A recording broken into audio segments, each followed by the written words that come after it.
Hello aspirants, welcome to the part 2 of the geometry. पहले part में हमने discuss किया था पॉइंट्स और लाइंस को, और आपको जितनी भी इंपॉर्टेंट बातें थी पॉइंट और लाइन के बारे में वो हम वहाँ पर डिस्कस कर चुके हैं, पैरेलल लाइंस और पॉइंट्स को। तो यदि आपने वो वीडियो मिस कर दिया है तो आप उसको देख सकते हैं। अभी आई बटन में भी उसका लिंक आ जाएगा, या फिर आप डिस्क्रिप्शन में जाके उस लिंक के थ्रू देख सकते हैं पार्ट 1 को।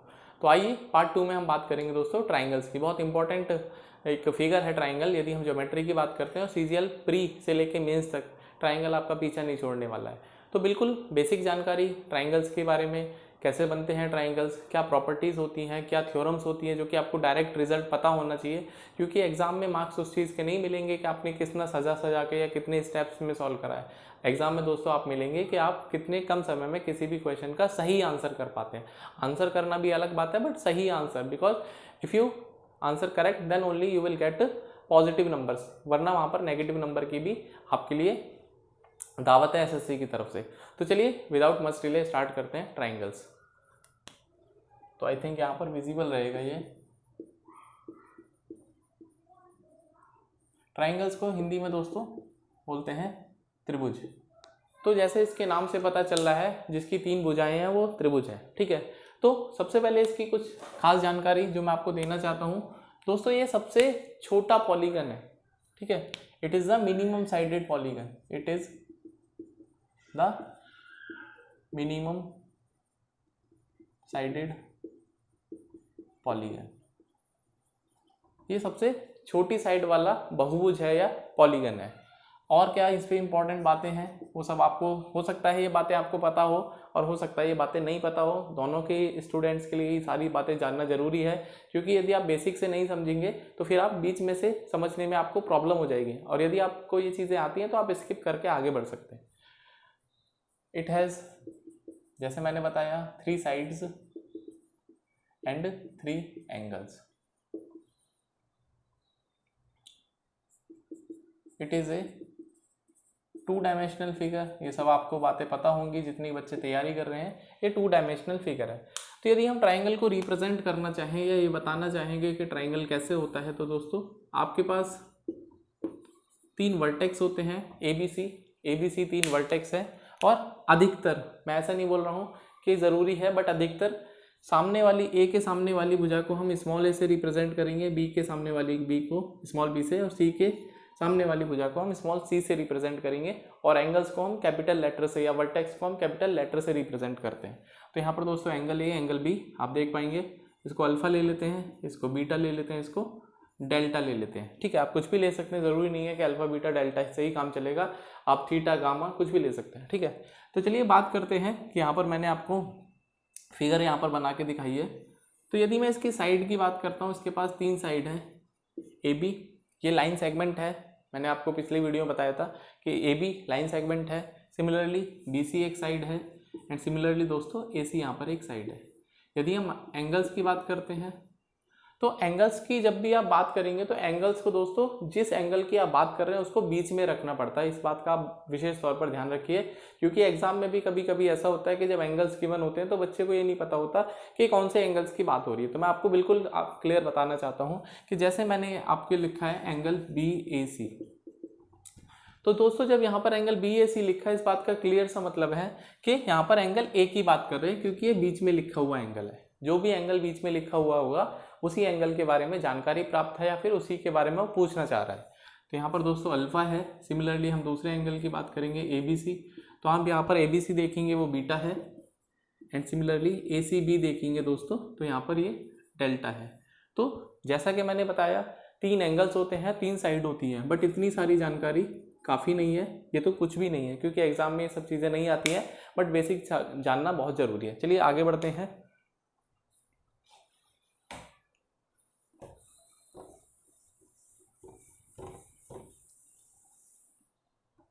तो यहाँ पर मैं इस ट्राइंगल को ड्रॉ कर देता हूँ, जिससे बार बार मुझे ड्रॉ ना करना पड़े।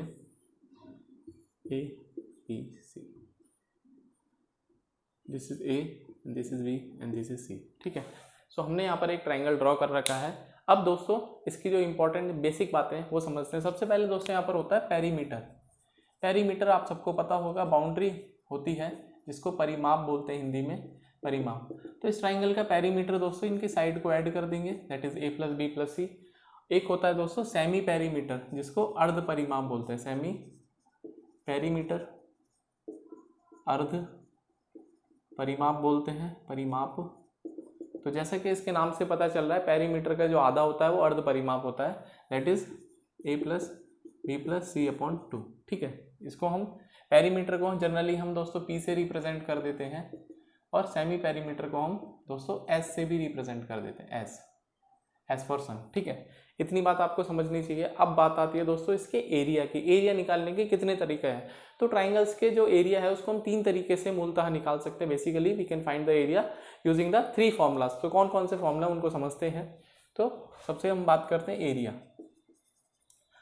तो एरिया निकालने के दोस्तों जैसे मैंने बताया 3 तरीके हैं। तो यदि मैं इस पे ए साइड पे परपेंडिकुलर डालना चाहूँ तो it will be something like this. इसको हम H1 का नाम देते हैं, इस परपेंडिकुलर को, लेट इट बी H1। यदि मैं B पॉइंट से सामने वाली भुजा पर लंब डालना चाहूँ या परपेंडिकुलर डालना चाहूँ तो it will be H2। And in the similar manner यदि मुझे यहाँ से C पॉइंट से इस पर परपेंडिकुलर ड्रॉ करना है तो ये दोस्तों H3 है। ठीक है, D E F। तो 3 यहाँ पर साइड्स हैं, तो 3 ही उसके परपेंडिकुलर हो सकते हैं। तो मैं बात कर रहा था दोस्तों एरिया की। तो एरिया का फॉर्मूला होता है half into base into height. ये पहला फॉर्मूला है। तो जिस बेस को आप लेंगे, जिस आधार को लेंगे, उसी की आपको ऊंचाई लेनी पड़ेगी। ये बात आपको बहुत ज़रूरी है समझने के लिए। मैंने क्या बोला कि भैया जिस बेस की बात कर रहे हैं उसी के ऊपर आपको ऊंचाई देखनी है कि उसकी ऊंचाई कितनी है। तो यदि मैं इसको लिखना चाहूँ that is half into A into H1 बराबर हाफ इंटू बी की ऊंचाई दोस्तों H2 है।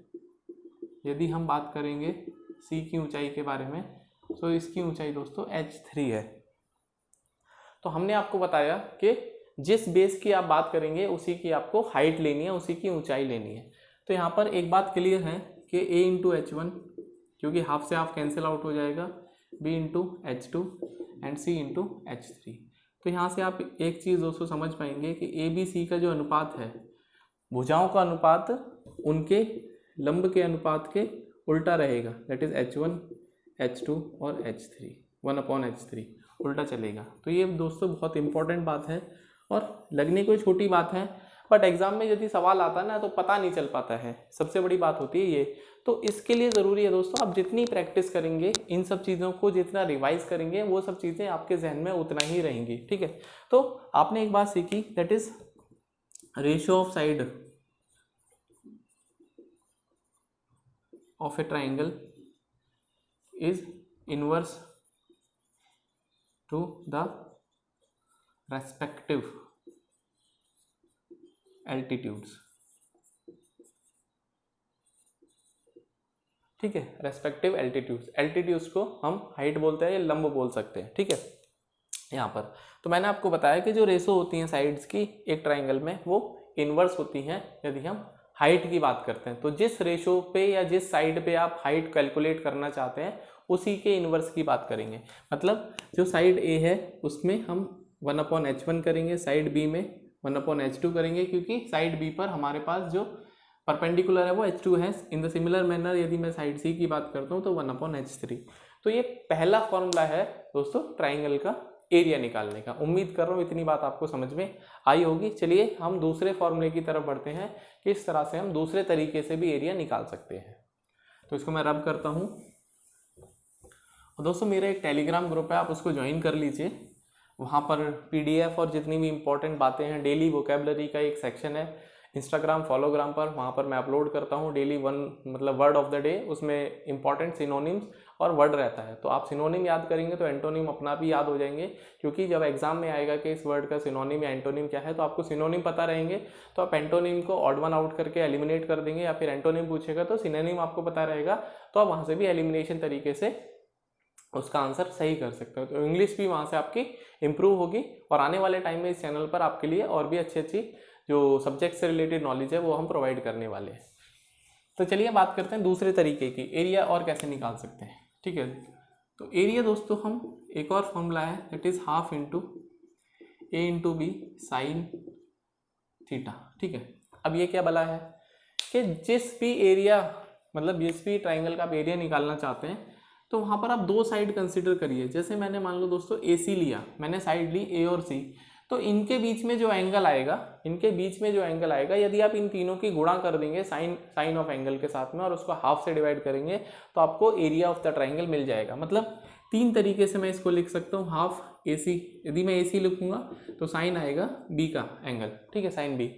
सिमिलरली यदि दोस्तों आप यहाँ से AB लिखना चाहते हैं, AB, तो इनके बीच में कौन सा एंगल फंस गया, C फंस गया, तो साइन यहाँ पर C आएगा। और यदि दोस्तों आप AC या CB लेना चाहते हैं, BC लेना चाहते हैं, तो यहाँ पर दोस्तों साइन A लेना पड़ेगा। तो एक और बात आपको ये समझनी चाहिए कि भैया दूसरे तरीका क्या है, यदि हमसे ट्राइंगल का एरिया पूछा जा रहा है तो हाफ AC, दो साइड और उनके बीच का एंगल साइन के साथ में, दो साइड का मल्टीप्लाई और उनके बीच का एंगल साइन के साथ में, और हाफ से आपको डिवाइड करना है। तो इतनी बात आपको समझ में आनी चाहिए। तीसरा जो दोस्तों तरीका है एरिया निकालने का वो है हीरोन्स फॉर्मूला। हीरोन्स फॉर्मूला, ठीक है।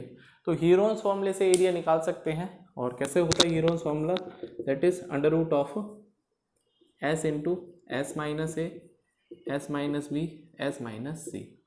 तो S जैसे कि मैंने आपको बताया ये भैया सेमी पेरीमीटर है, लिखा हुआ ऊपर सेमी पेरीमीटर, और ABC क्या है, साइड से। तो तीन तरीके से एरिया हम निकाल सकते हैं यदि हम बात करते हैं दोस्तों ट्राइंगल की। उम्मीद कर रहा हूँ इतनी बात आपको समझ में आई होगी कि किस तरह से हम ट्राइंगल का एरिया निकाल सकते हैं। और ये दोस्तों जब एग्जाम में क्वेश्चन आते हैं तो आपको ये सबसे पहले सोचना पड़ेगा कि इस ट्राइंगल का एरिया सबसे अच्छे तरीके से या फिर कौन से तरीके से निकाल सकते हैं। तो बच्चे को यदि एक बेसिक समझ होगी तो इन सब चीज़ों का इस्तेमाल करके वो एक ट्राइंगल का एरिया निकाल सकता है। चलिए आगे बढ़ते हैं और खूबसूरत बातें ट्राइंगल्स के बारे में जानने की कोशिश करते हैं। अभी तक हमने सिर्फ आपको पेरीमीटर और ट्राइंगल की जानकारी दी है। तो आइए दोस्तों आगे बढ़ते हैं। अब हम बात करते हैं ट्राइंगल्स में लाइंस और सेंटर्स, दो इम्पॉर्टेंट बातें हैं। और यदि आप लाइंस की इंपॉर्टेंस और सेंटर की इंपॉर्टेंस आप समझ गए या उनको स्टडी करना आप सीख गए तो बहुत सारे सवाल डायरेक्ट आते हैं और डायरेक्ट रिजल्ट हैं कुछ, वो सारे रिजल्ट मैं यहाँ पर डिस्कस करने वाला हूँ और शेयर करने वाला हूँ आपके साथ में। तो चलिए बात करते हैं सबसे पहले लाइंस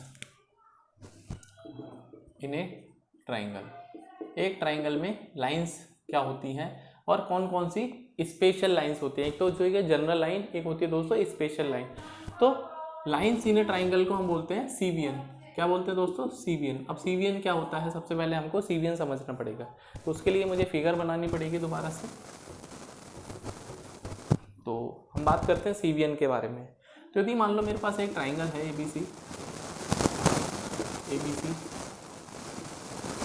और किसी भी वर्टेक्स से, ये दोस्तों वर्टेक्स है यहाँ पर तीन, किसी भी वर्टेक्स से यदि मैं सामने वाली लाइन को इंटरसेक्ट करता हूँ किसी भी पॉइंट पे, तो जो लाइन AD मिलेगी ये मुझे CVN मिलेगी। इसी को दोस्तों हम CVN बोलते हैं।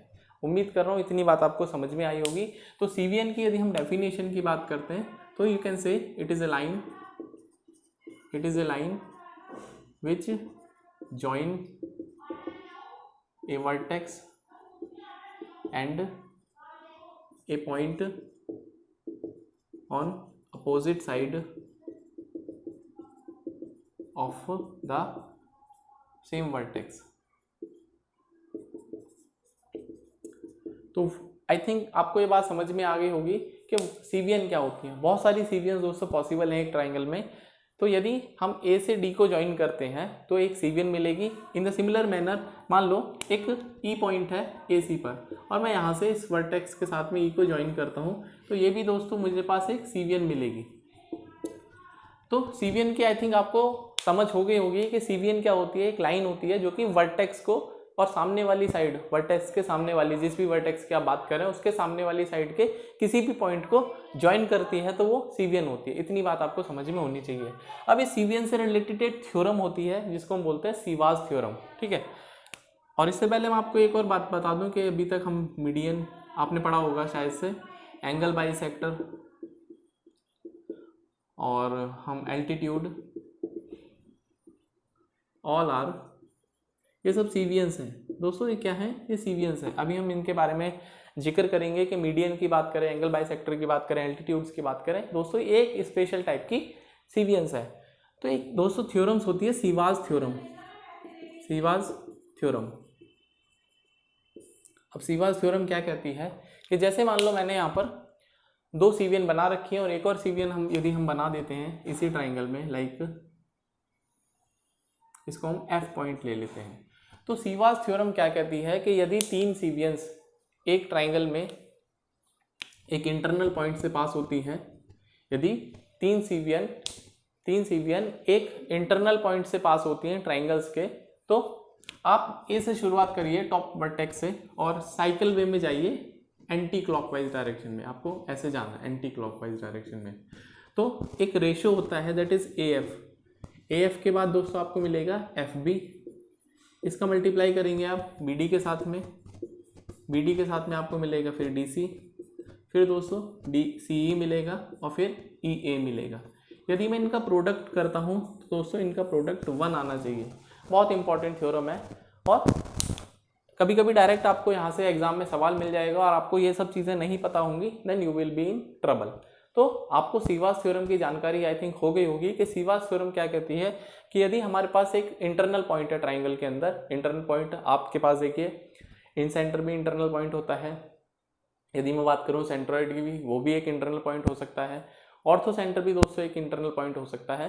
तो यदि वहाँ से तीन सीवियंस पास होंगी जो कि वर्टेक्स से निकलेंगी और पास होते हुए दूसरी अपोजिट साइड को कहीं ना कहीं इंटरसेक्ट करेंगी या टच करेंगी, तो यदि मैं इनका साइकिल ऑर्डर लेता हूँ दैट इज ए एफ से एफ बी, बी से डी, डी से सी से ई और ई से ए, और इनका प्रोडक्ट कर देंगे साइकिल वे में, तो हमारे पास रिजल्ट इनका 1 आएगा। बहुत इंपॉर्टेंट थ्योरम है सीवाज थ्योरम। तो उम्मीद कर रहा हूँ इतनी बात आपको समझ में आनी चाहिए। यदि हम प्रूफ की बात करेंगे तो दोस्तों प्रूफ का कोई इतना इंपॉर्टेंस है नहीं, आप चीज़ों को याद रखेंगे तो ज़्यादा बेहतर है, ठीक है। जहाँ जहाँ मुझे लगेगा कि आपको प्रूफ की ज़रूरत है तो डेफिनेटली हम प्रूफ कराएंगे, बट अभी हमारे पास इतना भी टाइम नहीं है कि हम प्रूफ सीख सकें। सिर्फ एक इम्पॉर्टेंट जो बेसिक जानकारी है, जो इम्पॉर्टेंट रिजल्ट है, वो मैं आपको प्रोवाइड करने की कोशिश करता हूँ, जिससे आप चीज़ों को एग्जाम पॉइंट ऑफ व्यू से अच्छी तरह से समझ पाएँ और उनको इम्प्लीमेंट कर पाएँ, जिससे आपका आंसर सही आने लगे या फिर करेक्ट आंसर को आप मार्क करें। चलिए बात करते हैं आगे। तो सबसे पहले मैंने लाइंस के बारे में बताया, तो सीवियंस बताई। अब हम और स्पेशल लाइंस को समझते हैं। लाइंस के बाद फिर हम सेंटर्स को समझेंगे। तो दूसरी जो लाइन होती है दोस्तों सीवियन के बाद में, सीवियन एक जनरल लाइन होती है। अब दोस्तों हम बात करते हैं मीडियन की। हम बात करते हैं मीडियन। मीडियन हुआ, एल्टीट्यूड हुआ, एंगल बाइसेक्टर हुआ, ये सब क्या है दोस्तों, एक तरह से सीवियन के ही सब पार्ट्स हैं। तो अब हम बात कर रहे हैं दोस्तों यहाँ पर मीडियन की। तो चलिए मीडियन की बात करते हैं। तो मीडियंस क्या होते हैं?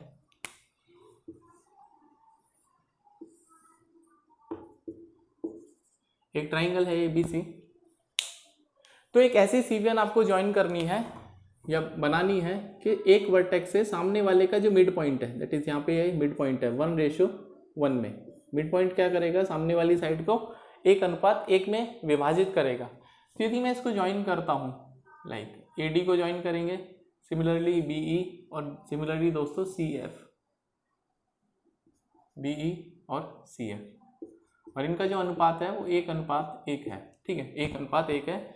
और यहाँ पर आपको एक इंटरसेक्टिंग पॉइंट मिलेगा जिसको हम G बोलते हैं, ठीक है। तो अभी हम कोशिश कर रहे हैं कि सिर्फ लाइंस के रिजल्ट बताएं। जब हम सेंटर्स पढ़ेंगे तो दोस्तों सेंटर्स के बारे में भी जानकारी देंगे, ठीक है। तो मीडियन क्या होता है? It is a line joining A vertex and mid point of the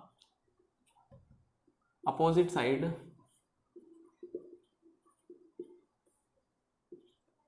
of same vertex, ठीक है। आप लाइन ज्वाइन करना चाहते हैं तो आप एक ऐसी लाइन को ज्वाइन करिए जो कि एक वर्टेक्स से सामने वाले जो साइड है उसके मिड पॉइंट को यदि ज्वाइन करेंगे तो आपको मीडियन मिलेगी, ठीक है। तो एक इंपॉर्टेंट पॉइंट है द पॉइंट वेयर टू और more medians intersect is called centroid. दोस्तों बहुत इंपॉर्टेंट बात है कि यदि आपसे पूछ लिया जाएगा सेंट्रॉइड क्या होता है, तो जहाँ पर दो मीडियन या दो से ज़्यादा 3 मीडियन पॉसिबल हैं तो वहाँ पर वो इंटरसेक्ट करेंगे तो उसको हम सेंट्रॉइड बोलते हैं। ठीक है, इसको जनरली जी से रिप्रेजेंट करते हैं सेंट्रॉइड को। तो यदि हम सेंट्रॉइड की कुछ प्रॉपर्टी आपको बताना चाहूँ तो सेंट्रॉइड क्या करता है, इट डिवाइड्स द सीवियन और median in 2:1 from vertex to bottom। ठीक है, वर्टेक्स से बॉटम की तरफ यदि हम आते हैं तो जो हमारा सेंट्रॉइड है वो किसी भी मीडियन को 2:1 में भाग करेगा या फिर विभाजित करेगा। मतलब यदि मैं AG का रेशो लेना चाहूँ और GD के साथ में तो ये 2:1 होगा। बहुत इंपॉर्टेंट बात दोस्तों। सिमिलरली यदि हम बात करेंगे BG की और GE की, ये भी दोस्तों 2:1 होगा। और यदि मैं CG की बात करूँगा और यहाँ से GF की बात करूँगा, इनका भी दोस्तों रिजल्ट जो है वो 1:2:1 आने वाला है। तो मैंने आपको बात बताई कि मीडियन क्या होते हैं और मीडियन के इंटरसेक्टिंग पॉइंट से दोस्तों सेंट्रॉइड मिलता है। और सेंट्रॉइड क्या करता है, किसी भी मीडियन को 2:1 में डिवाइड करेगा। कहाँ से कहाँ तक, हम वर्टेक्स से बॉटम की तरफ जाएंगे तो जहाँ पर आपको इंटरसेक्टिंग पॉइंट मिला है वो पार्ट आपका 2 रहेगा, दैट इज़ वो ग्रेटर पार्ट रहेगा। और जहाँ से आपका लोअर पार्ट है वो 1 रेशो में होगा, दैट इज़ 2:1। इंपॉर्टेंट बात आपको नोट करनी चाहिए और यदि आपको पता है तो वेल एंड गुड है। चलिए आगे बढ़ते हैं। अब दूसरा जो हमारे पास लाइन होती है, जब हम सेंटर पढ़ेंगे तो सारी बातें वहाँ भी डिस्कस करेंगे कि सेंटर जो है वो उसकी क्या क्या प्रॉपर्टीज होती हैं या उससे रिलेटेड क्या क्या बातें होती हैं। तो पहले हम लाइन को डिस्कस कर रहे हैं। चलिए दूसरी जो लाइन होती है दोस्तों,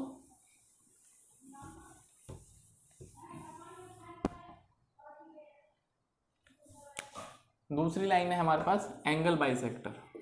एंगल बाइसेक्टर, अब एंगल बाइसेक्टर क्या होता है, यदि मान लेते हैं एक ट्राइंगल है मेरे पास ABC, तो जैसा इसके नाम से पता चल रहा है एक ऐसा सीवियन जो कि एंगल को बाइसेक्ट करे। मतलब यदि मान लो ये एंगल है और मैं एक ऐसी लाइन ड्रॉ करता हूँ जो कि इस एंगल को बाइसेक्ट करता है। बाइसेक्ट मतलब अलग अलग 2 इक्वल पार्ट में डिवाइड करेगा। सिमिलरली यदि मैं B से एक सीवियन ज्वाइन करता हूँ या एंगल बाइसेक्टर ज्वाइन करता हूँ और यदि मान लो इन द सिमिलर मैनर मैं C पॉइंट से एंगल बाइसेक्टर का बनाता हूँ। ठीक है, तो ये जो मैंने आर्क बनाए हैं ये रिप्रेजेंट करें वो एंगल बाइसेक्टर है। ठीक है, तो यहाँ पर यदि हम AD, BE और CF, तो एक पॉइंट आपको दोस्तों मिलेगा जिसको हम I से रिप्रेजेंट करते हैं।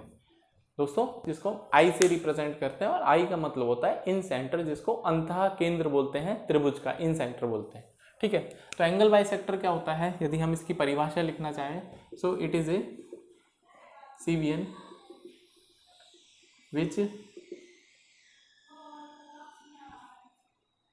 which divides the given angle in 2 equal parts into equal parts and intersect the opposite side at some point। So I hope it is clear कि एंगल बाइसेक्टर क्या होता है कि जो दिए हुए कोण को 2 बराबर भागों में विभाजित करे या डिवाइड करे और किसी न किसी पॉइंट पर सामने वाली भुजा को इंटरसेक्ट करेगा। अब ये पॉइंट दोस्तों मिड पॉइंट हो ऐसा कोई ज़रूरी नहीं है, तो डोंट बी कंफ्यूज्ड। ये मैंने बोला एट एनी पॉइंट, एनी मतलब कुछ भी हो सकता है, बट मिड पॉइंट हो भी सकता है या नहीं भी हो सकता है। वो हम डिस्कस करेंगे कि कौन सा ट्राइंगल जो है वो जो इसका एंगल बाइसेक्टर है वो उसका मीडियन भी होगा, वो बात की बात है। पहले हम जनरल बातें समझते हैं। ठीक है, तो यहाँ पर मैंने आपको एक बात बताई कि जहाँ पर ये तीनों इंटरसेक्ट करते हैं, the point at which 2 or more angle bisectors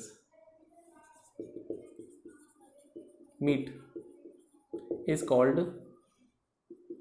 in centre. क्या बोलते हैं दोस्तों? इन सेंटर बोलते हैं, ठीक है। इसको आई से रिप्रेजेंट करते हैं।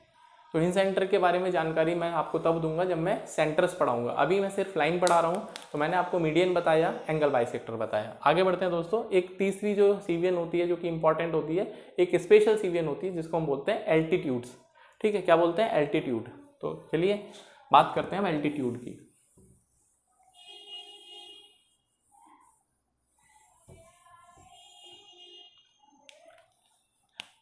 नेक्स्ट हमारे पास सीवियन है, दैट इज एल्टीट्यूड, ठीक है। अब एल्टीट्यूड का मतलब क्या है?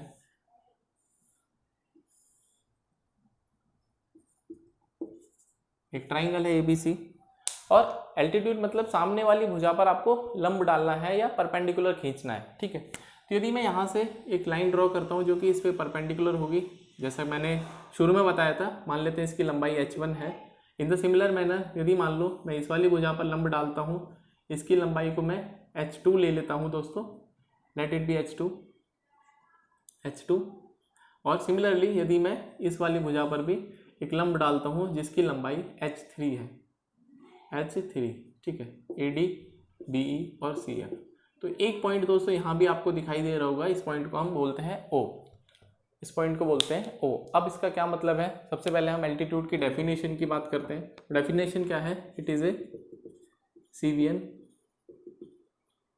विच joins the vertex and perpendicular point and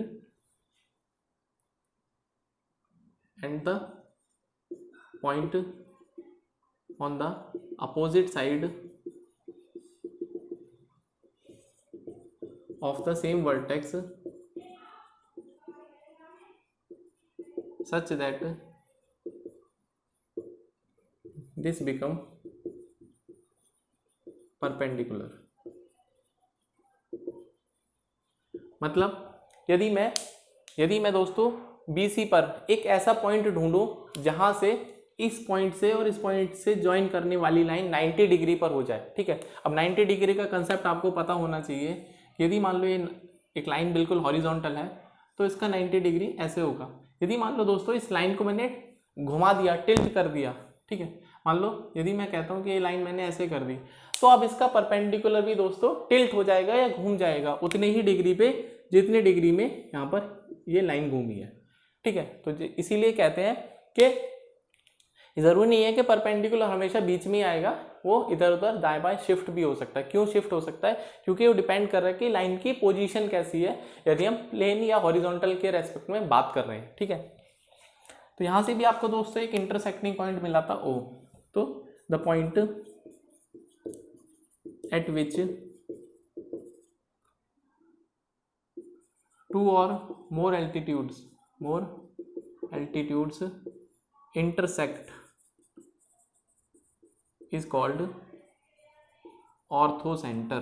क्या हो दोस्तों उसको ऑर्थो सेंटर, जिसको हम O से रिप्रेजेंट करते हैं। बहुत इंपॉर्टेंट बात। तो यदि आपसे पूछा जाएगा कि ऑर्थो सेंटर क्या होता है, तो ऑर्थो सेंटर दोस्तों इंटरसेक्टिंग पॉइंट होता है एल्टीट्यूड्स का। 2 एल्टीट्यूड या 2 से ज़्यादा 3 एल्टीट्यूड हो सकते हैं ट्राइंगल में, तो उनके इंटरसेक्टिंग पॉइंट को हम एल्टीट्यूड बोलते हैं, सॉरी ऑर्थो सेंटर बोलते हैं। तो उम्मीद कर रहा हूँ इतनी बात आपने अभी तक सीखी होगी लाइंस के बारे में। अब जरा हम मूव ऑन करते हैं पॉइंट्स के बारे में, क्योंकि पॉइंट्स से रिलेटेड बातें ज़्यादा हैं रादर देन हम लाइंस की बात करें, ठीक है। तो चलिए हम नेक्स्ट मूव ऑन करते हैं पॉइंट्स के बारे में। तो स्पेशल सीवियन दोस्तों इतने ही थे। जो परपेंडिकुलर बाइसेक्टर है वो सीवियन नहीं है दोस्तों। मैं आपको एक बात बताना चाहता हूँ कि यदि हम अभी सीखेंगे परपेंडिकुलर बाइसेक्टर, यदि मैं दोस्तों इस लाइन का परपेंडिकुलर बाइसेक्टर खींचना चाहता हूँ, मतलब एक ऐसा पॉइंट जो कि इसको 90 डिग्री पे भी डिवाइड करे और इसको बाइसेक्ट भी करे, ठीक है। तो मान लेते हैं ये इसका परपेंडिकुलर बाइसेक्टर है। तो यदि आप इसको आगे ड्रॉ करेंगे तो ये जरूरी नहीं है कि ये वर्टेक्स से पास होगा, जरूरी नहीं है दोस्तों ये वर्टेक्स से पास होगा। तो मैंने आपको इसलिए बात बताई कि ये सीवीएन नहीं है, क्योंकि सीवीएन होने के लिए ज़रूरी है कि वो वर्टेक्स से पास होना चाहिए। ठीक है, यदि मैं बात करता हूँ तो बेटा इसने इसको 1:1 में भी डिवाइड करा है और ये परपेंडिकुलर भी है। तो ये परपेंडिकुलर जो बाइसेक्टर होता है ये ज़रूरी नहीं है कि ये सीवीएन बने या ना बने, हो भी सकता है नहीं भी हो सकता है, तो इसलिए हम इसको जनरली सीवीएन में काउंट नहीं करते हैं। ठीक है, इतनी बात आपको समझनी चाहिए। अब हम बात करेंगे पॉइंट्स।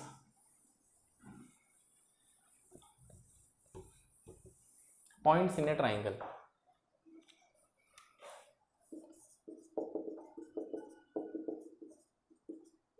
एक त्रिभुज में कौन कौन से इंपॉर्टेंट पॉइंट्स होते हैं। ठीक है,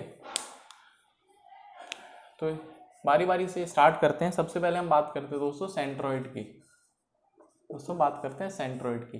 तो जैसा कि मैंने अभी जस्ट आपको बताया, सेंट्रॉइड क्या होता है, जहां पर मीडियंस इंटरसेक्ट करते हैं उसको सेंट्रॉइड बोलते हैं।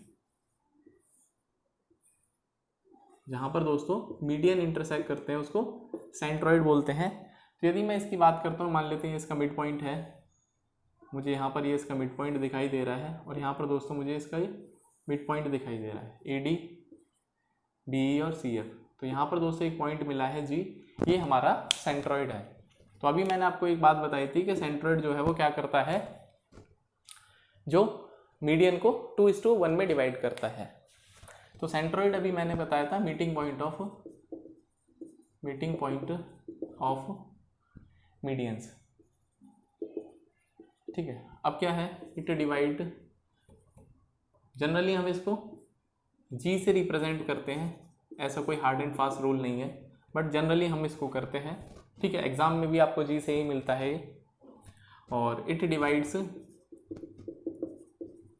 The median into 2:1 from top to bottom. Top मतलब वर्टेक्स टू बॉटम, बॉटम मतलब साइड। ठीक है, तो यदि मैं इस बात को लिखना चाहूँ तो आप ऐसे लिख सकते हैं बेटा, इट इज AG का अनुपात GD के साथ में बराबर BG का अनुपात GE के साथ में और CG का अनुपात GF के साथ में। ये सब 2:1 रहेगा, 2:1 रहेगा। ये पहली इंपॉर्टेंट बात। दूसरी इंपॉर्टेंट बात क्या है दोस्तों इससे रिलेटेड, कि इट डिवाइड्स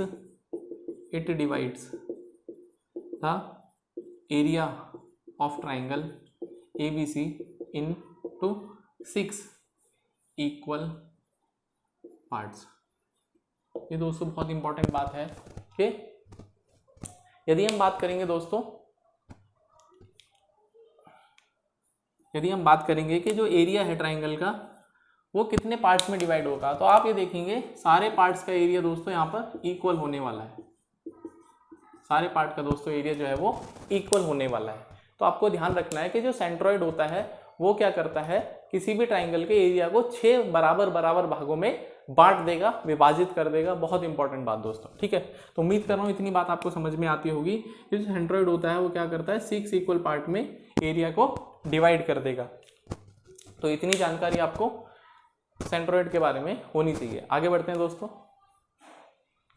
अब हम बात करते हैं दूसरा जो पॉइंट होता है इन centre.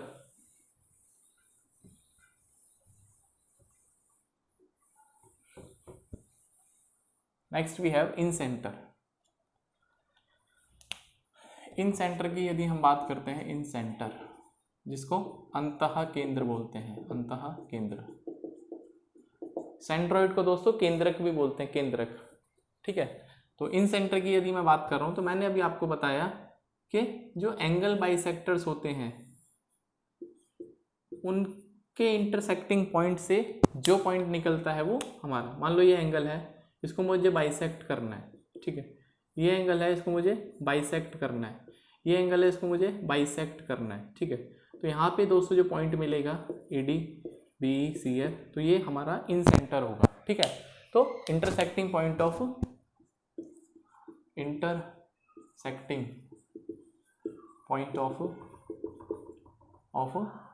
Angle bisectors, angle bisectors.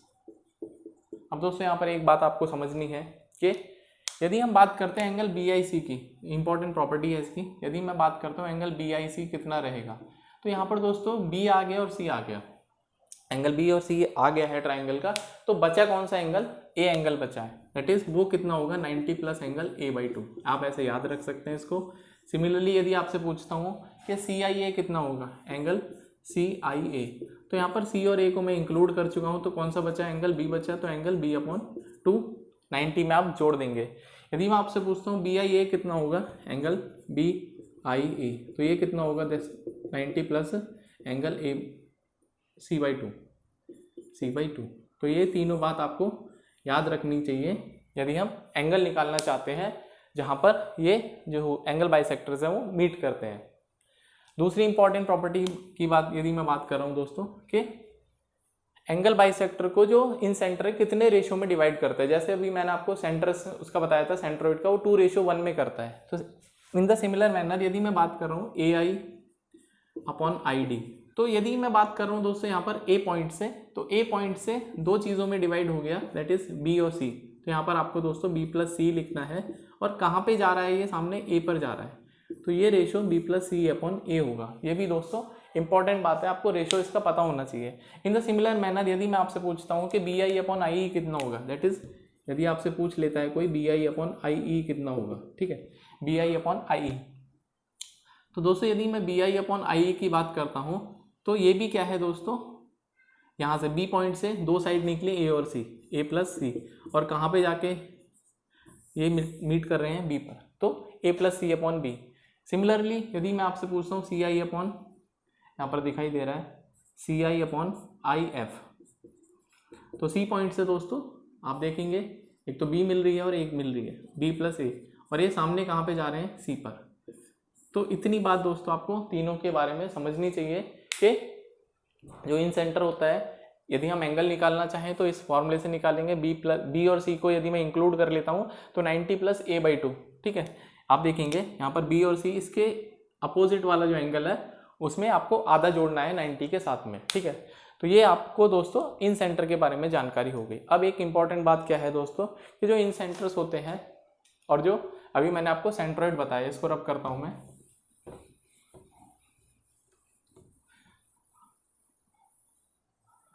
आप इस बात को नोट कर लेना कि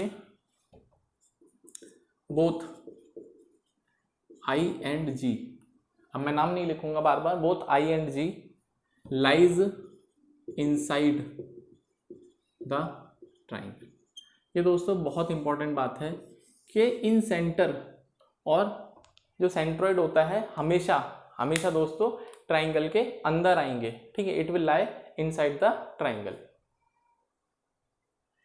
तो मैंने आपको क्या बताया कि जो इन सेंटर और जो सेंट्रोइड होते हैं दोनों दोस्तों ट्राइंगल के हमेशा अंदर लाई करेंगे। अब हम बात करते हैं तीसरे सेंटर जो कि ऑर्थो सेंटर होता है। हाँ, एक और बात मैं इन सेंटर के बारे में बताना चाहता हूं कि यदि मैं बात करता हूं दोस्तों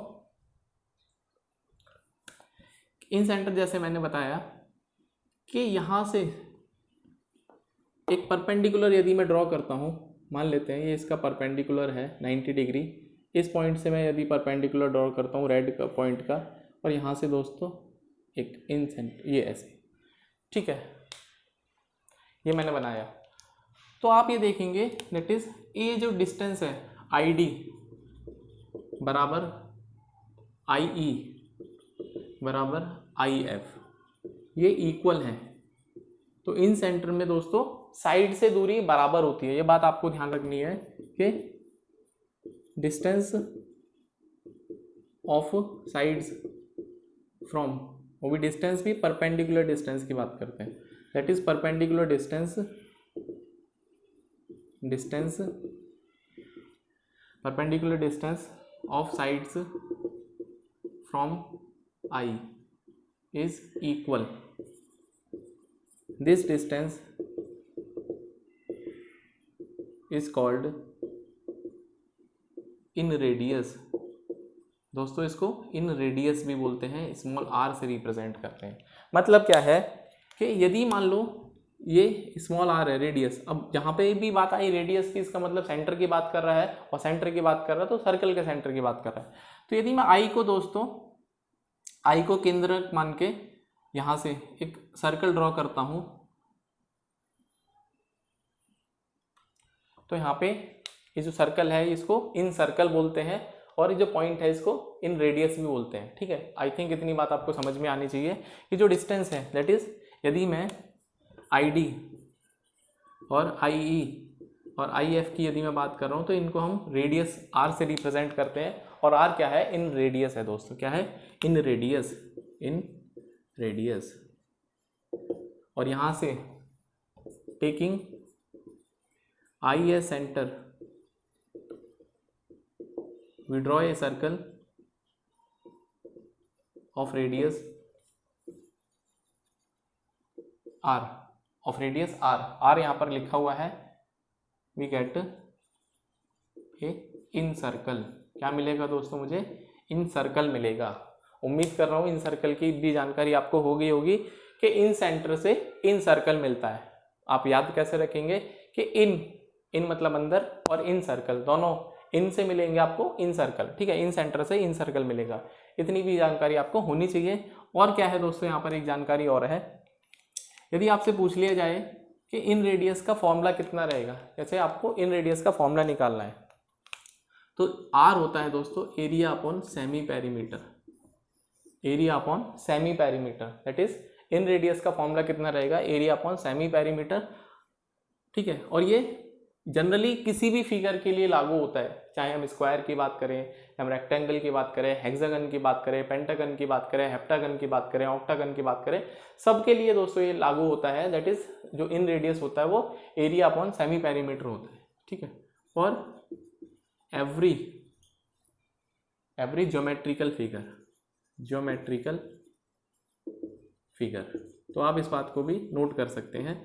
और ट्राइंगल के लिए तो ऑब्वियसली हो गई होगा, क्योंकि ट्राइंगल भी एक ज्योमेट्रिकल फिगर है। ठीक है, और यहाँ पर मैं ज्योमेट्रिकल फिगर की यदि मैं बात कर रहा हूँ, 2D ज्योमेट्रिकल फिगर, आप इसको बेसिकली 2D भी लिख सकते हैं, 2D। ठीक है, 2 डायमेंशनल। तो इतनी बात दोस्तों आपको समझ में आनी चाहिए। इन सेंटर के बारे में कुछ इंपॉर्टेंट बातें मैंने बताई, जैसे कि इनका रेशो, एंगल निकालना बताया, इन रेडियस बताया, और साइड से दूरी बराबर होती है इन सेंटर की। इतनी बात आपको परपेंडिकुलर डिस्टेंस की मैं बात कर रहा हूँ, इक्वल होती है। चलिए आगे बढ़ते हैं दोस्तों। नेक्स्ट है हमारे पास ऑर्थो सेंटर। नेक्स्ट है दोस्तों ऑर्थो सेंटर।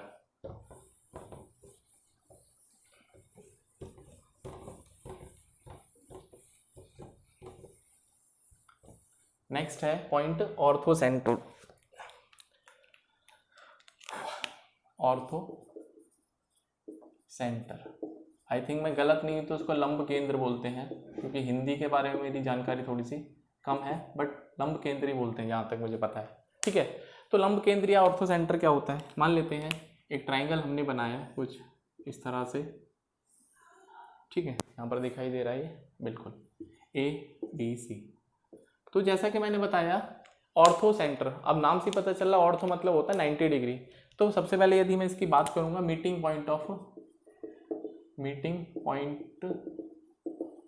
2 और मोर एल्टीट्यूड्स, 2 या 2 से ज़्यादा मीटिंग, जो एल्टीट्यूड मीट करते हैं, तो उसको हम ऑर्थो सेंटर बोलते हैं। अब क्या है यहाँ पर दोस्तों कि यदि मैं यहाँ से यहाँ पर एक परपेंडिकुलर डिस्टेंस ड्रॉ करता हूँ, आप देखेंगे ये बीच में नहीं आएगा। ठीक है, ट्राइंगल के ऊपर डिपेंड करता है कि लोकेशन कैसी रहेगी इसकी परपेंडिकुलर की। AD ले लेते हैं, यदि मैं इस पर परपेंडिकुलर ड्रॉ करता हूँ तो इट विल बी BE, और दोस्तों यदि मैं इस पर CF पे परपेंडिकुलर ड्रॉ करता हूँ तो दोस्तों यहाँ पर O।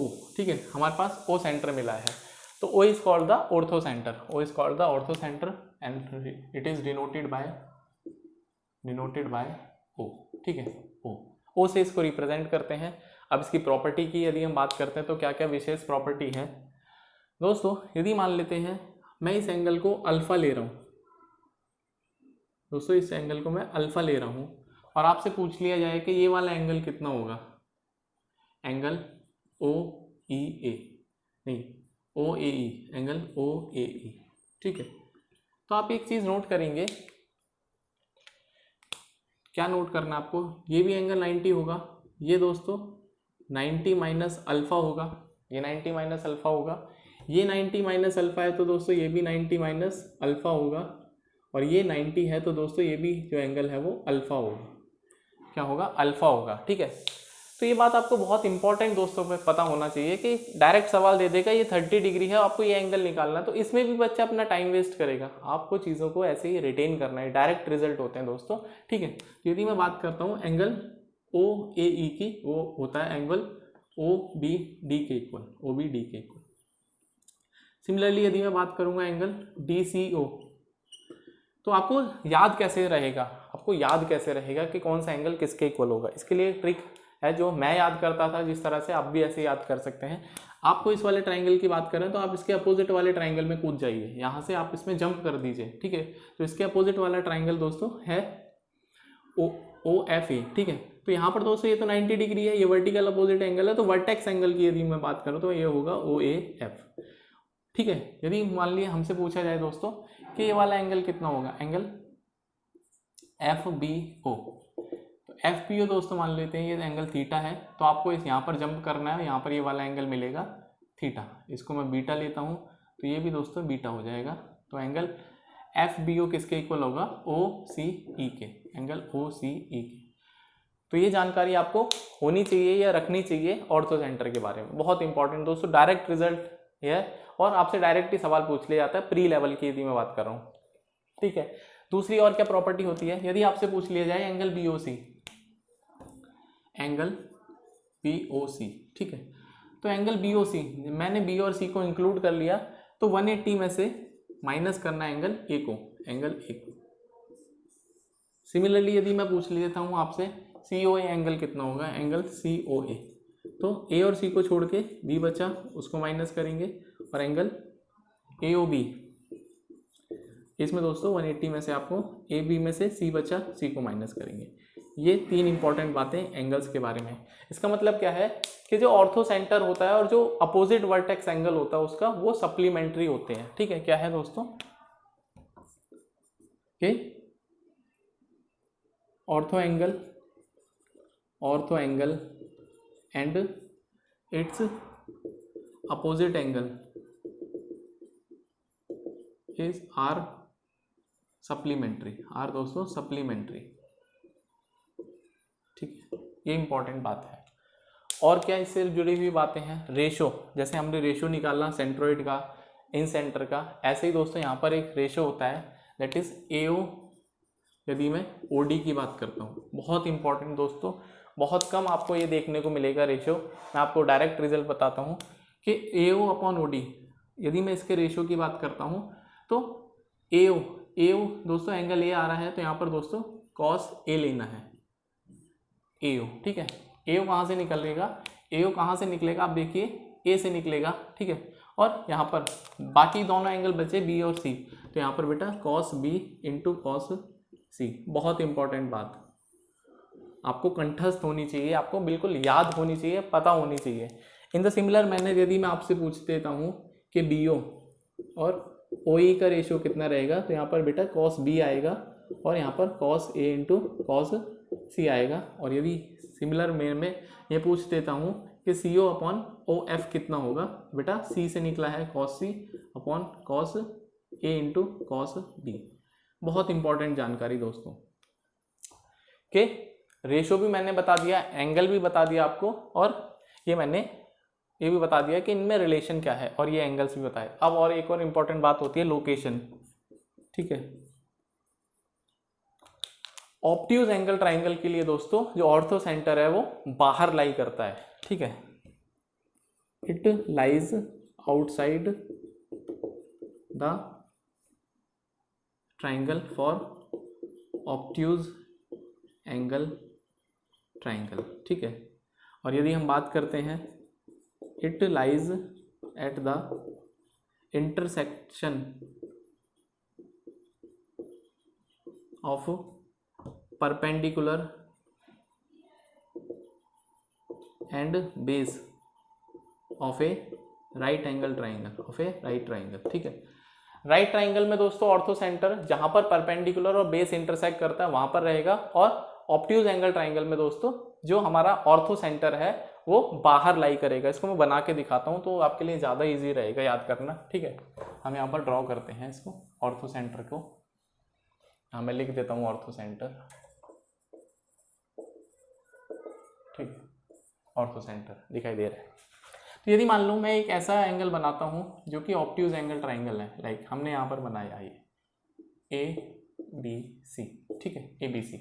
तो इसका ऑर्थो सेंटर यदि आपसे पूछ लिया जाए कि कहाँ पे लाई करेगा, तो जैसा कि मैंने बताया, यदि आप परपेंडिकुलर ड्रॉ करना चाहते हैं लाइन AB पर, क्योंकि आपको लाइन AB पर परपेंडिकुलर ड्रॉ करना है, तो बेटा यहाँ पर लाई करेगा, ठीक है, यहाँ पर लाई करेगा। उम्मीद कर रहा हूँ इतनी बात आपको समझ में आनी चाहिए, क्योंकि C पर आपको परपेंडिकुलर ड्रॉ करना है या CA पर करना है, सो वो OA होगा, और यदि आपको AB पर करना है वो CO होगा।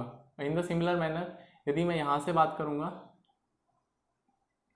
कि जो हमारा ऑर्थो सेंटर होता है वो जो लार्जेस्ट साइड है उसके पीछे लाई करेगा, या फिर आप ऐसा बोल सकते हैं कि जो लार्जेस्ट ऑब्ट्यूज एंगल है उसके पीछे लाई करेगा, आप ऐसा बोल सकते हैं।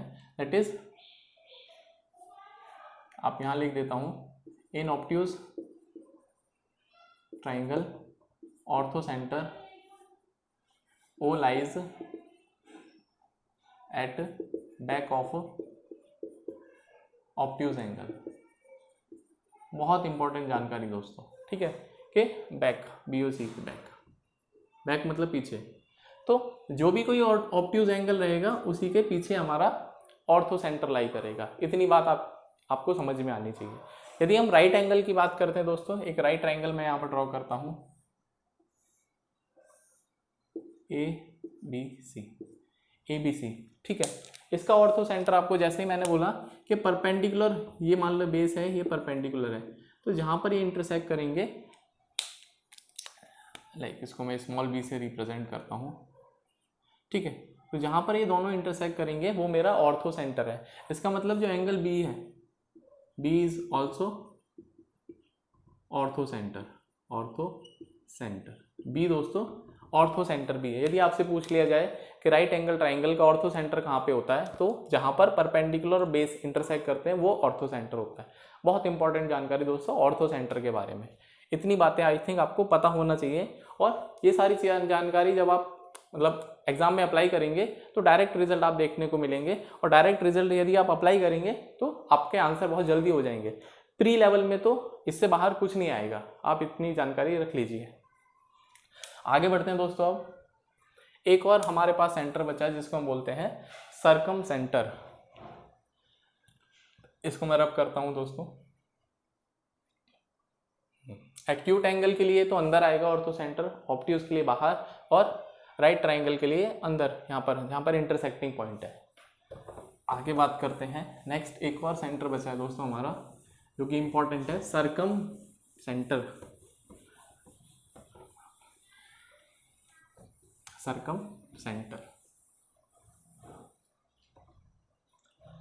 ठीक है। सर्कम सेंटर की बात करते हैं जरा हम। सर्कम सेंटर, ठीक है। सर्कम सेंटर को दोस्तों अधिकतर हम रिप्रेजेंट कर देते हैं C से, ठीक है, C से हम रिप्रेजेंट कर देते हैं। अब C से रिप्रेजेंट करते हैं तो होता क्या है, सबसे पहले तो हमें ये समझना चाहिए। मान लेते हैं ये हमारे पास एक ट्राइंगल है ABC, और मुझे इन तीनों लाइंस का परपेंडिकुलर बाइसेक्टर, अब दोस्तों मैंने आपको एक बात बताई थी कि परपेंडिकुलर बाइसेक्टर सीवियर नहीं होता, वो इसीलिए बताई थी कि यदि मुझे इस लाइन को ऐसे डिवाइड करना है कि परपेंडिकुलर भी हो और बाइसेक्टर भी हो, तो ये बात आपको यहाँ पर दिखाई दे रही होगी कि ये इसका मिड पॉइंट है करीब करीब। तो मुझे क्या करना है बेटा, यहाँ पर एक परपेंडिकुलर बाइसेक्टर ड्रॉ करना है 90 डिग्री का। इतनी बात समझ में आ गई। सिमिलरली यदि मैं आपसे पूछता हूँ कि AC का परपेंडिकुलर बाइसेक्टर तो करीब C पॉइंट का मिड पॉइंट यहाँ पर है, इसको E ले लेते हैं और यहाँ से एक लाइन ड्रॉ करेंगे, ठीक है। तो यहाँ पर एक पॉइंट मिलेगा जिसको हम C से रिप्रेजेंट करते हैं। और यदि मान लो मुझे C का भी परपेंडिकुलर बाइसेक्टर ड्रॉ करना है, दैट इज AB का, तो AB का परपेंडिकुलर बाइसेक्टर दोस्तों क्या रहेगा, करीब करीब आपको दिखाई दे रहा है, यहाँ पर इसका रहेगा, तो ठीक है, ये भी 90 डिग्री। तो यहाँ पर एक पॉइंट आपको मिला C, तो C क्या है, सर्कम सेंटर क्या है कि intersecting point of perpendicular bisectors. क्या है बेटा, इंटरसेक्टिंग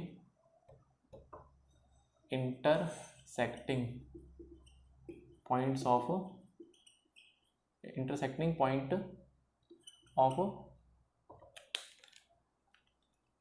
परपेंडिकुलर बाइसेक्टर्स। ठीक है, जो परपेंडिकुलर बाइसेक्टर्स होते हैं उनका इंटरसेक्टिंग पॉइंट को हम सर्कम सेंटर बोलते हैं। अब इसकी क्या क्या प्रॉपर्टी होती है, सबसे पहली बात आपको समझनी चाहिए कि यदि मैं इनकी वर्टेक्स से दूरी लेता हूँ, यदि मैं बी और सी की दूरी लेता हूँ वर्टेक्स से,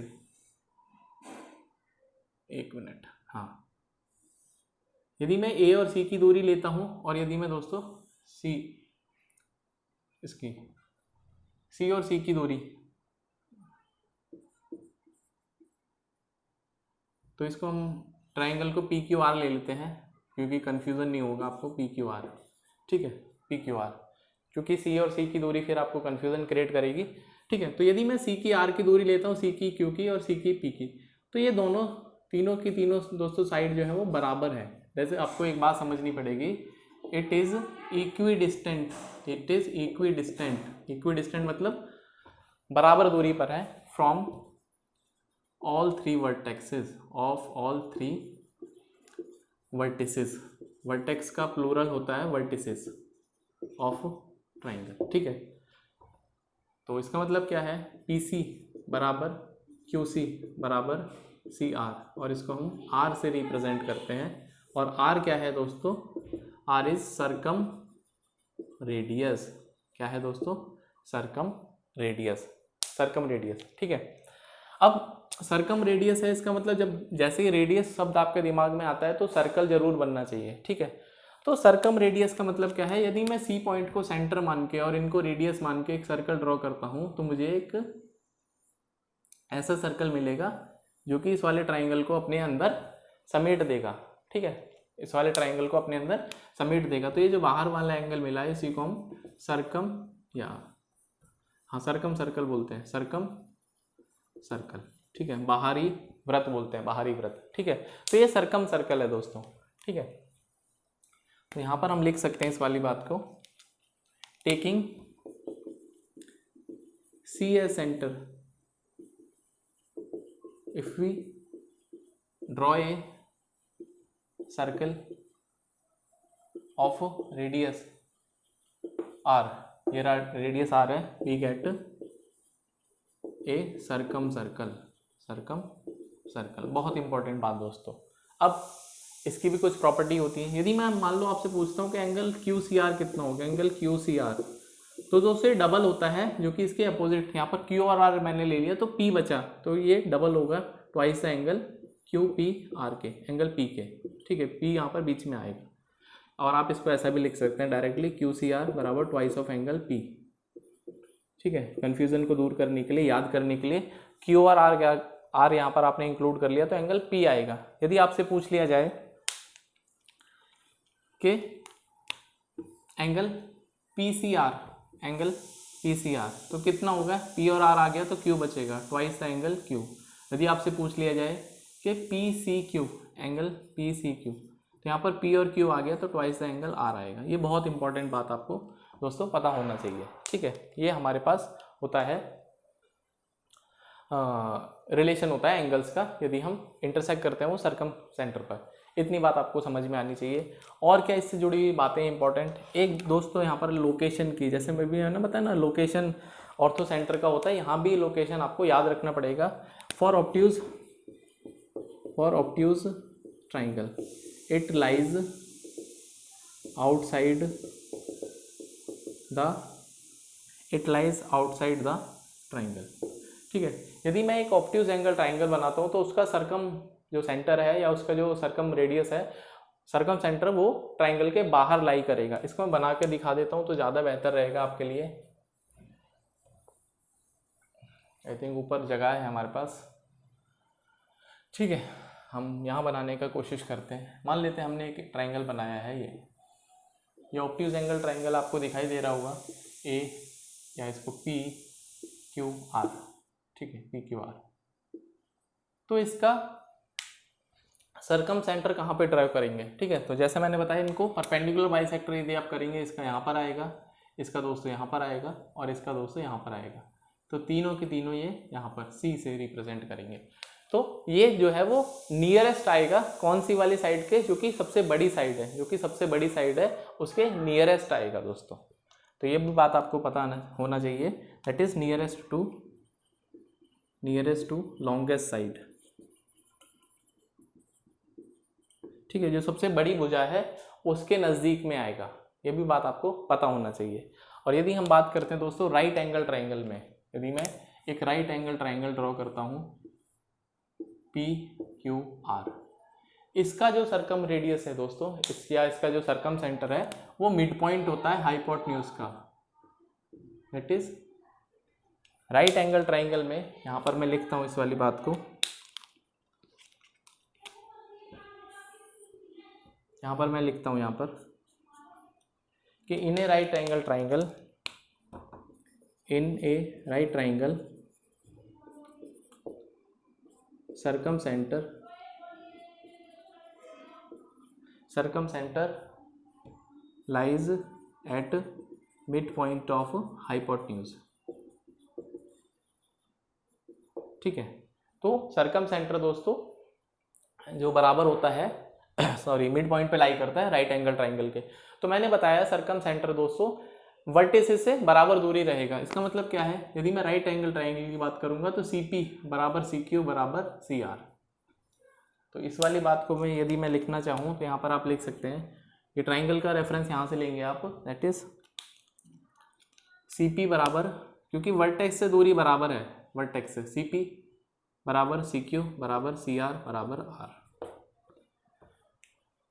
तो ये दोस्तों सेंटर्स के बारे में जानकारी थी। हमने ऑर्थो सेंटर सीखा, हमने आपको सर्कम सेंटर बताया, हमने आपको इन सेंटर बताया और हमने आपको सेंट्रोइड बताया, ठीक है। अब कुछ बेसिक जानकारी है। एक और सेंटर है, यदि मैं डिस्कस करना चाहूँ तो उसको भी बता ही देता हूँ लगे हाथ, उसको बोलते हैं हम एक्स सेंटर। इसको मैं रब कर देता हूँ दोस्तों। एक और सेंटर है एक्स सेंटर, जैसे इन सेंटर होता है ऐसे ही एक्स सेंटर होता है।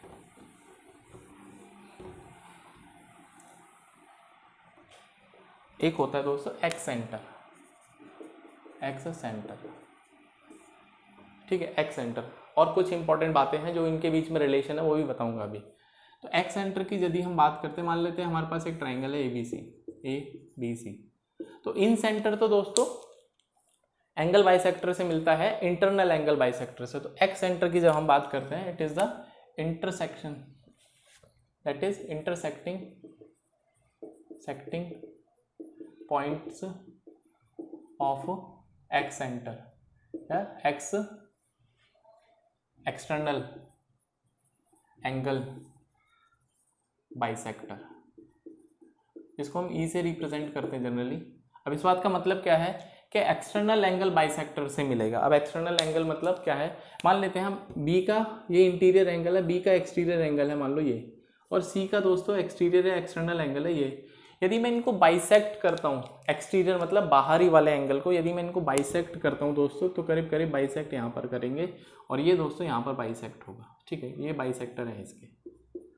तो यहाँ पर एक पॉइंट मिलेगा जिसको हम ई बोलते हैं दोस्तों, क्या बोलते हैं, ई बोलते हैं, ई बोलते हैं। तो आप एक चीज़ नोटिस करेंगे, मैंने आपको बताया था कि जो एक्स सेंटर होता है उसकी साइड से दूरी बराबर होती है। तो यहाँ पर यदि मान लो हम इस दूरी को लेते हैं, ये परपेंडिकुलर दूरी R, और यहाँ से एक रेडियस सर्कल ड्रॉ करते हैं, तो वो दोस्तों सर्कल कुछ इस तरह से बनेगा।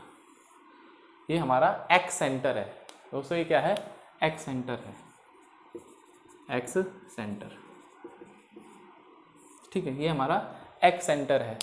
अब एक्स सेंटर है तो क्या है, इसको निकालेंगे कैसे, दैट इज जो यदि हम एक ट्राइंगल में देखेंगे तो 3 एक्स सेंटर पॉसिबल हैं दोस्तों। एक एक्स सेंटर यहाँ पर है, सिमिलरली एक एक्स सेंटर दोस्तों यहाँ पर मिलेगा, और एक सेंटर दोस्तों यहाँ पर मिलेगा आपको, ठीक है, एक एक्स सेंटर यहाँ पर मिलेगा।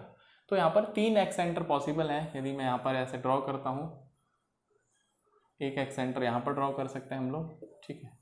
तो हमें अब 3 एक्स सेंटर हैं तो तीनों का रेडियस जरूरी नहीं है दोस्तों बराबर होगा। अब रेडियस को कैसे हम डिफाइन करेंगे, तो यदि मैं इसको देखता हूँ, ये कौन सी साइड से टच नहीं, या कौन से साइड को या कौन से एंगल के अपोजिट में, ये एंगल ए के अपोजिट में मान लेते हैं, तो इसको मैं RA ले लेता हूँ। सिमिलरली यदि मैं इसकी बात करूँगा, यहाँ से यहाँ तक दूरी को, ये B के अपोजिट में है तो इसको दोस्तों हम RB ले लेंगे, एंड सिमिलरली ये C के अपोजिट में है तो इसको हम RC ले लेंगे, ठीक है, RC। ये रेडियस हो जाएगा, ठीक है। इसको हम ई ए ले सकते हैं, इसको हम ई बी ले सकते हैं दोस्तों, इसको हम ई सी ले सकते हैं, ई सी ले सकते हैं। क्लियर। तो यदि मैं आर ए निकालना चाहूँगा तो मैंने फॉर्मूला बताया था इन सेंटर में, that is area upon semi perimeter. यहाँ पर दोस्तों कुछ एरिया में चेंज है फॉर्मूले में, that is area upon S minus, यहाँ पर ए है तो आपको ए माइनस करना पड़ेगा। यदि मैं आर बी निकालना चाहूँगा, मतलब वो एक्स रेडियस जो कि अपोजिट है, बी के अपोजिट है, तो वो कितना होगा, ए अपॉन एस माइनस बी। यदि मैं आर सी निकालना चाहूँगा तो ए अपॉन एस माइनस सी, ठीक है। और आर ए, आर बी और आर सी ये क्या है दोस्तों, एक्स रेडियाई है। तो कितने एक्स रेडियाई पॉसिबल है इन ए ट्राइंगल 3, ठीक है। तो आप इसको लिख सकते हैं, in a triangle 3 x circles are possible. इतनी बात आपको समझ में आनी चाहिए एक्स सेंटर के बारे में। बहुत कम चांसेस होते हैं इसके ऊपर सवाल पूछा जाए, बट सवाल यदि पूछा जाता है तो सिंपल यही पूछा जाता है, इसका एक्स रेडियस निकाल लिए। प्री लेवल में सवाल है, मेंस लेवल की बात करेंगे तो कुछ इंपॉर्टेंट बातें इससे जुड़ी हुई हैं, वो हम डिस्कस करेंगे बाद में। तो चलिए अब बात करते हैं, कुछ रिलेशन जो रह गए हैं उनको आपको पढ़ना और समझना चाहिए। कुछ प्रॉपर्टीज सेंटर्स के बारे में है, क्योंकि लाइंस पर उतने सवाल नहीं बनते दोस्तों जितने सेंटर्स पर सवाल बनते हैं। कॉमन प्रॉपर्टीज है, ठीक है। Common properties of centres of A triangle, ठीक है। कॉमन प्रॉपर्टीज क्या क्या है कि ओ जी सी, क्या है, ओ जी सी। ओ मतलब ऑर्थो सेंटर, जी मतलब सेंट्रोइड और सी मतलब circumcentre, lie on a straight line which is called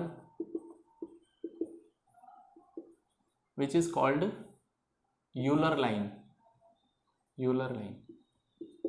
उस लाइन को दोस्तों क्या बोलते हैं, यूलर लाइन बोलते हैं। अब सवाल दोस्तों यही पूछ लेगा आपसे कि कौन सा सेंटर यूलर लाइन पर लाई नहीं करता। तो यहाँ से आपको जवाब मिल जाना चाहिए, ओ जी सी को छोड़ के कौन सा बचा, इन सेंटर या फिर एक्स सेंटर, दोनों दोस्तों यूलर लाइन पर लाई नहीं करते। इतनी बात आपको समझ में आनी चाहिए। और एक्स सेंटर का तो सीधा सा हिसाब है, जब तीन एक्स सेंटर है तो तीनों एक ही लाइन में वैसे ही नहीं आ सकते। तो इन सेंटर से ज़्यादा सवाल पूछा जाता है एक लाइन का, कि सिंपल कि कौन सा सेंटर है जो कि यूलर लाइन पर लाई नहीं करता, ठीक है। तो यदि हम बात करेंगे, एक यूलर लाइन बनाते हैं तो ओ जी और सी।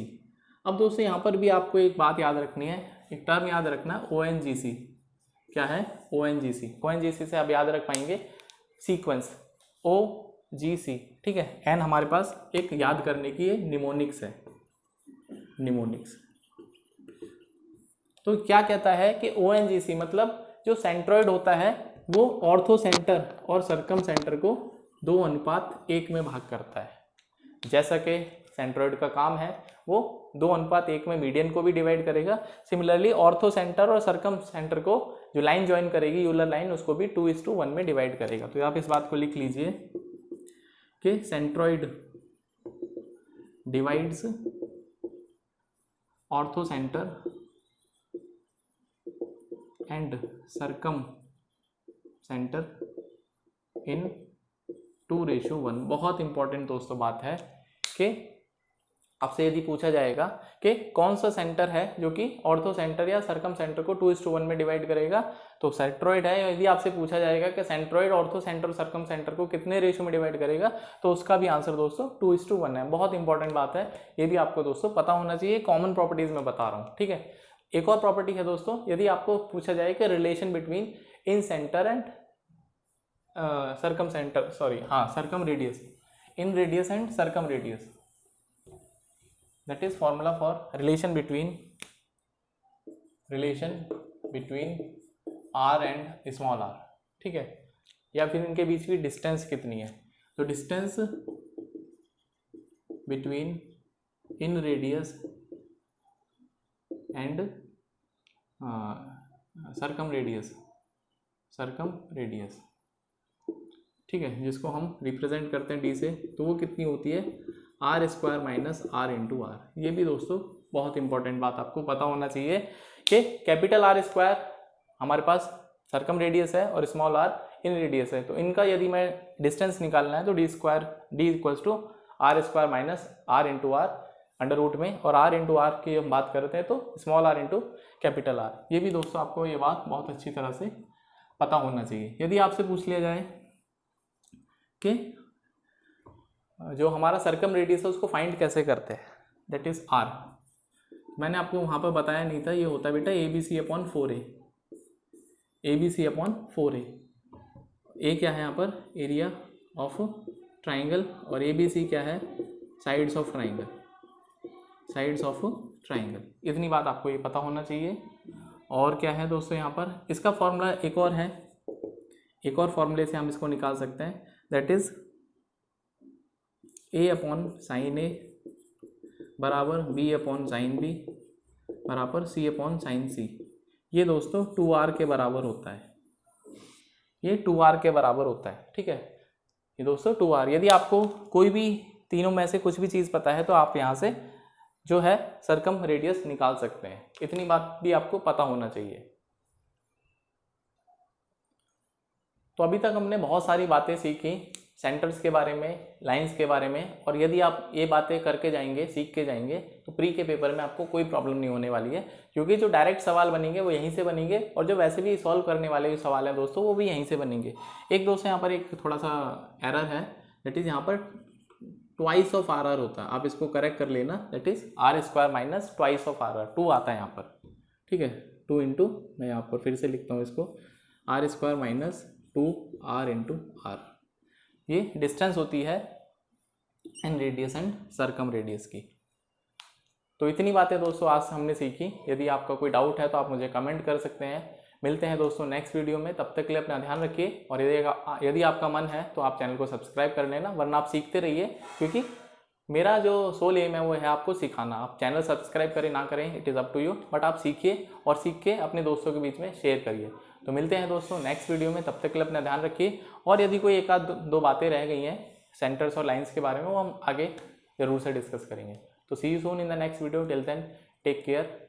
हाँ, जाते जाते दोस्तों एक और बात मुझे याद आ गई ऑर्थो सेंटर के बारे में, क्योंकि ये सब चीज़ें ऐसी होती हैं कि मेरे पास अभी कोई नोट्स तो है नहीं, मैं सिंपल जो मेरे दिमाग में चीज़ें हैं वही पढ़ा रहा हूँ, ठीक है। एक बात और आप इसको नोट कर लीजिए कि जब मैंने आपको अभी ऑर्थो सेंटर पढ़ाया था, एक ट्राइंगल मैंने अभी बनाते हैं इसको, that is A B C, और यदि हम ऑर्थो सेंटर की बात करते हैं,